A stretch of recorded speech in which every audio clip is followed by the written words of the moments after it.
गोली मारो की राजनीति से, तो इससे तो आपको फायदा होना चाहिए और ना। पाकिस्तान की राजनीति से। शकील साहब, इससे तो आपको फायदा होना चाहिए था। ठीक है, फायदा इसलिए नहीं होगा ना। हाँ। फायदा इसलिए नहीं होगा, मुझे साफ बोलने दीजिए जी। कि जब दो पार्टियां आमने सामने थी, जो एक कम्युनलिज्म कर रही थी, एक विकास का मॉडल अभी फौरन उनके साथ था। अब जो सेकुलर अवाम थी, जो आइन की मुहावजत करने वाली थी, वो सोचती थी कि कांग्रेस को देंगे तो हो सकता है कि कम्युनल वाली जो फोर्स है, जो गोली मारना चाहती है, वो ना जीत जाए।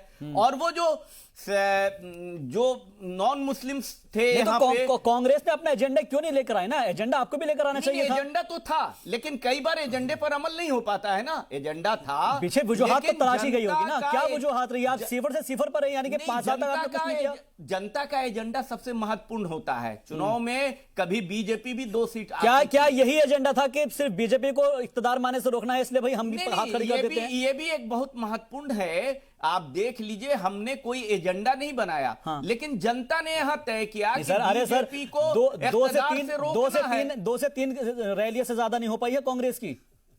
नहीं, वो आप सही कह रहे हैं, लेकिन आप जो कहना चाहते हैं ये मैं नहीं कह सकता। इसलिए नहीं कह सकता, मैं पूरी तरह से चुनाव लड़ा, लेकिन जनता के फैसले को हम सर आंखों पर रखते हैं। जनता ने कहा कि चूंकि यहां आइन को बचाना ज्यादा जरूरी है, इसलिए अभी फिलहाल आप रुकिए। और मैं कहता हूं कि बीजेपी की हार हुई, उससे हमें मतलब नहीं है। मतलब यह है कि कांग्रेस पार्टी की जीत ना हो, लेकिन एक आइडियोलॉजी यहां पर फिनिश हुआ, और वो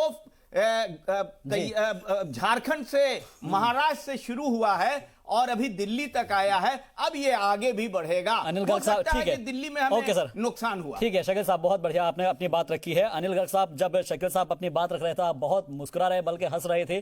क्या लगता है आपको कि जो शकील साहब बात कर रहे हैं कि हमें अपने गम से गम नहीं है, दूसरे का गम अगर हो जाए तो उससे खुशी होगी? मैं यही अब समझ नहीं पा रहा था कि शकील